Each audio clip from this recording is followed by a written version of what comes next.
So, good evening, everyone. My name is Maurya Hanspal, and in this session, we're going to talk about financial literacy. And this is the first session on financial literacy. So, in this first session on financial literacy, I will try to cover what exactly is financial literacy. Why is financial literacy so important? Yeah.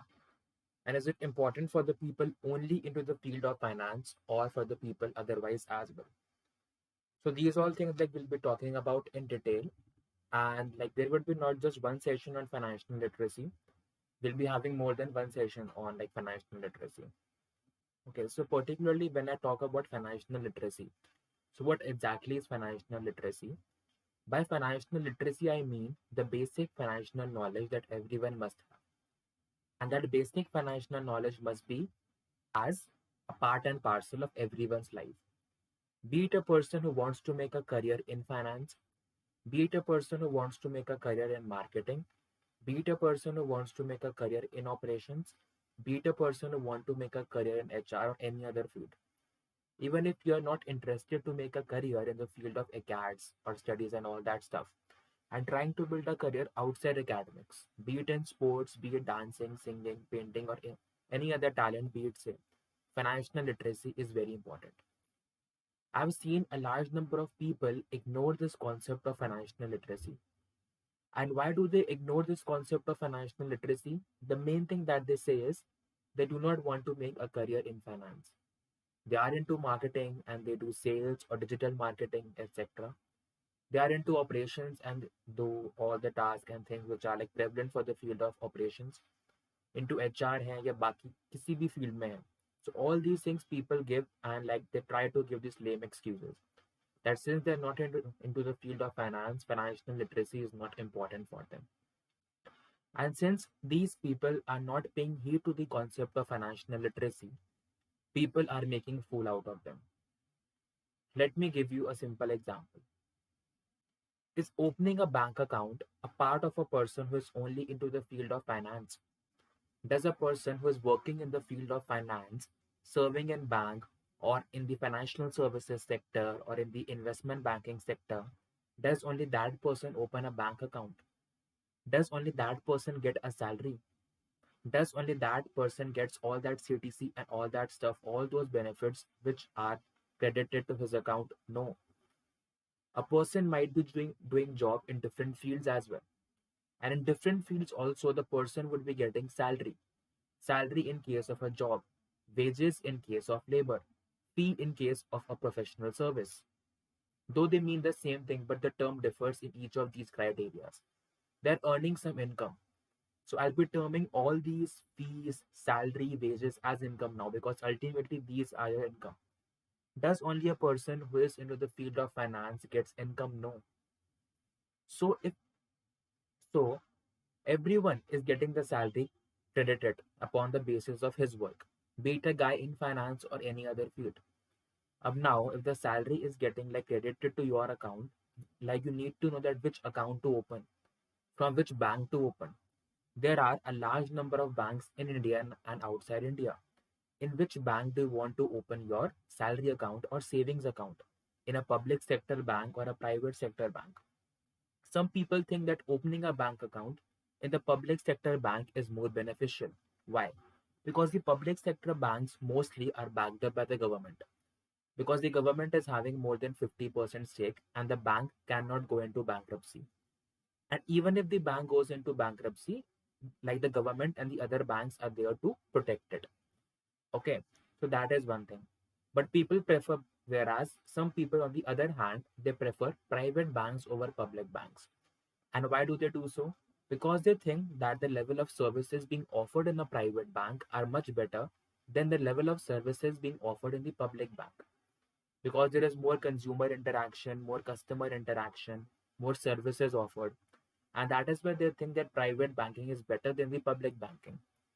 So ultimately, you need to go to these banks, you need to talk to their persons. Because whenever you enter a bank account, a bank branch or anything, because a bank branch mein like you are entering into. So once you enter into that office, you see different tables.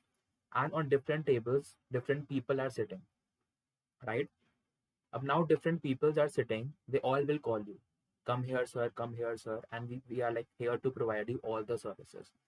So if you sit on any one of the tables and say to that person sitting as the person who's working into that bank and say him, I want to open a bank account. So make note of one thing, that person is getting his monthly salary and that is fixed.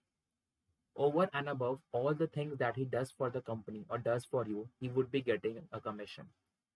Higher the things, more complex the things, or more complex policies, more complex procedures, or hybrid instruments, that person will give it to you. Okay, the more commission that person would make. So ultimately, you need to keep in mind one thing, that ultimately, if that person is providing you something, there is some commission attached to it. Because ultimately, and that's a fact, be in India or anywhere outside India, everyone is working for a salary or a wage or a fee income.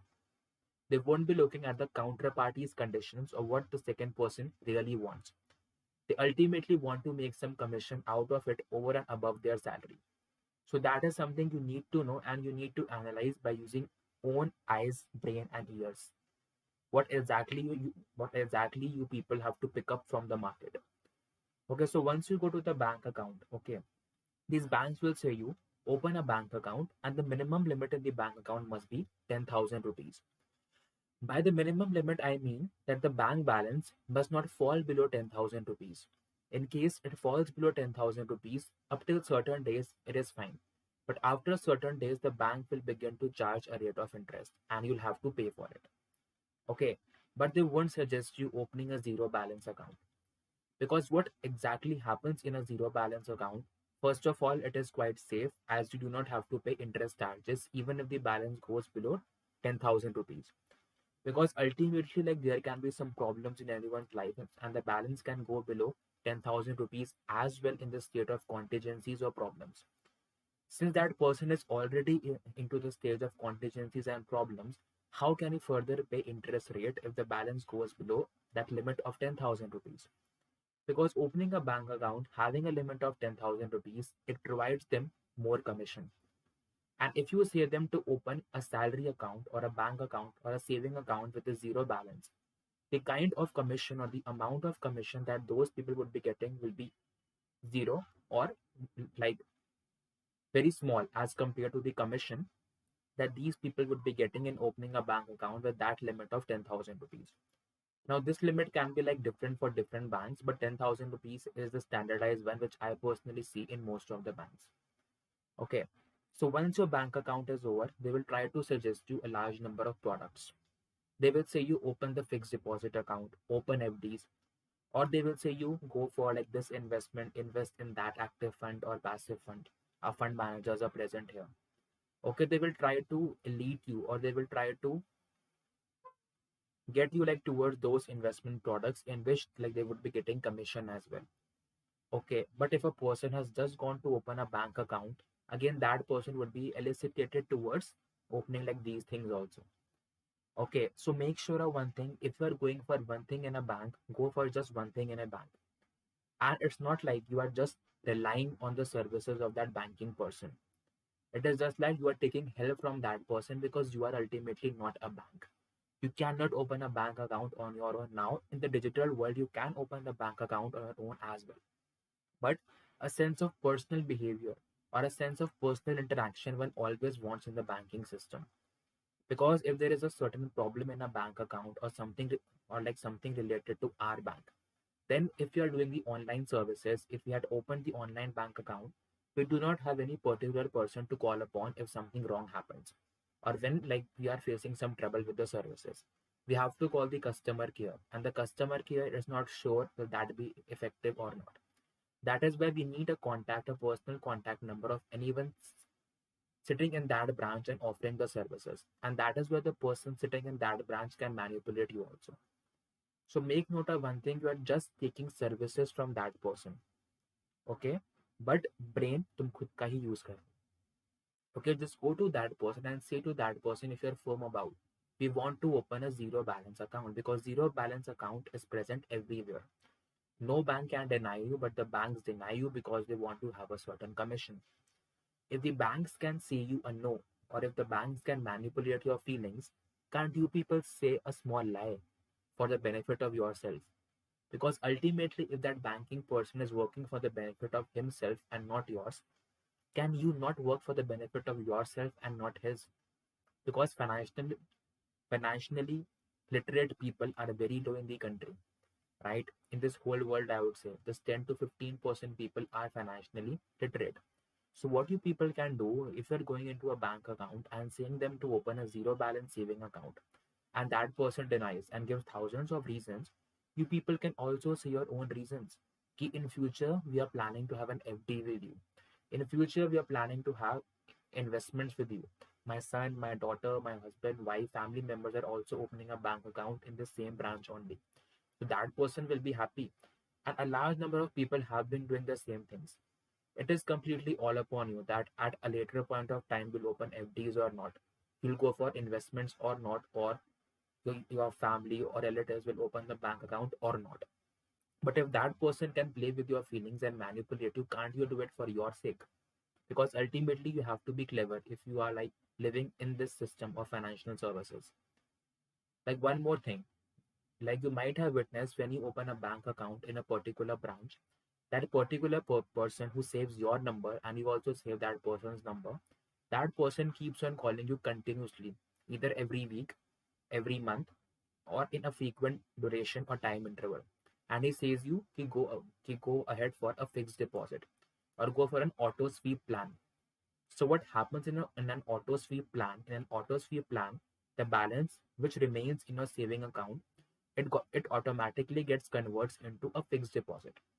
But the main difference between the fixed deposit and the auto sweep is that you cannot like withdraw the fixed deposits up to that set limit for maturity or the lock-in period, be it 3 years or 5 years or 10 years. But in case of an auto sweep facility, then that amount in that saving account is converted into a fixed deposit. You can also withdraw that amount. So they would be telling you such schemes. Then they would be saying you invest in this fund. Or please tell some other person to open the bank account. So all these things these person will be telling you. Why would that person, like, I mean to say, like, doesn't that person have any other work? Why he keeps on calling you? He's not your friend, he's not your family member, he's not your relative, and all that stuff. But he still calls you and he calls you again and again. Even if you say him no. Or the Indians have a very bad habit of disrespecting people. Even if you disrespect that guy, that person will still call you. Because ultimately his commission is attached and he's working for his tummy. Okay, so that is one thing. Financial literacy must be there in these aspects also, and these things must be like very clear to you how to open the bank account. Okay, so like this was a case when we want to have a personal interaction with the people in the banks. Okay, but what how you want to know, what you want to know, see, like leaving all these things aside, I personally believe that no one must be given a class 12th pass certificate unless and until he doesn't know how to open a bank account. And opening the bank account in both the scenarios, be it the offline mode while having a personal interaction and visiting the branches, and in the online mode also. Because these things you need to know by heart. And ultimately, when see the new people, the new millennials and the generation Z who are coming in, they'll prefer something where they can have these services online. Because millennials are lazy. Okay, and they will want all this. But But I personally say opening the bank account online is completely fine because if anyone is not undergoing the transition phase from the offline phase to the online phase, so that person cannot stand in this future of the world. But ultimately, if you people cannot even go to banks, the personal interaction, like like you people would be missing that. Because in order to understand these things, you need to go to the bank, you need to talk to the branch manager or like different persons who are sitting all around and try to understand what exactly they're offering and how you need to react. And this will ultimately improve your communication skills as well. And most importantly, your analytical and intelligent question as well, that how these people are manipulating us and how can we react. Because ultimately, in the long term, like you won't be having the Google Meets, you won't be having the Zoom calls. I mean, the app would be there, but that won't happen because when the COVID goes completely at a certain point of time, a time will come when COVID will go completely, be it this the last wave or be it after 5 years from now or 10 years from now. A time will come when COVID will go off permanently. At that time, like you people would be having like facial interaction or face-to-face interpersonal interaction, and at that time these things won't work. Okay, so that is quite important, which you people need to emphasize upon or need to force yourself upon. So one thing I said, that you people should not be allowed to pass class 12 until and unless you do not know how to open a bank account or interact with those banking persons. The second thing which I believe, how to transfer your funds from one bank account to another. This you should know, because a large number of people still do not know by using the banking app how to Paytm, how to Google Pay. Or like for example, if you have opened your bank account in Axis Bank, then how to transfer the money by using the banking app of Axis Bank from one bank account to another bank account. These things still people are unaware of about. People do not know the difference between RTGS or NEFT or the IMPS. Okay, but RTGS is what? Your RTGS is the real time gross settlement. By the real time, you mean that the amount is settled immediately. But the problem is you need to have the minimum amount of 2 lakh rupees. अगर 2 lakh से तुम कम transfer करोगे, then like this won't work. This RTGS technology won't work. And in real time, in seconds, the money would be transferred. And the minimum limit is 2 lakhs. So what happens in a NEFT? Okay. Um, so basically, it happens in batches.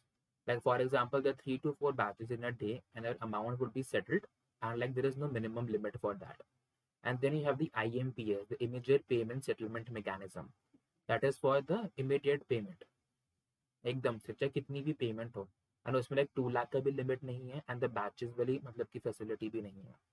So these things you don't know. The national electronic system, the real-time gross settlement, the immediate payment system, all these things must be clear to you in a die-hard manner. And the one thing also which people do not know is how to withdraw the amount from bank. ATM card use करना नहीं आता. Instead of inserting that chip amount, they tend to do it in a reverse manner. So these things should be very important, and the Indian curricular system or the education system would try to include these things in the curriculum of class 11th and 12th also. Basic things about banking.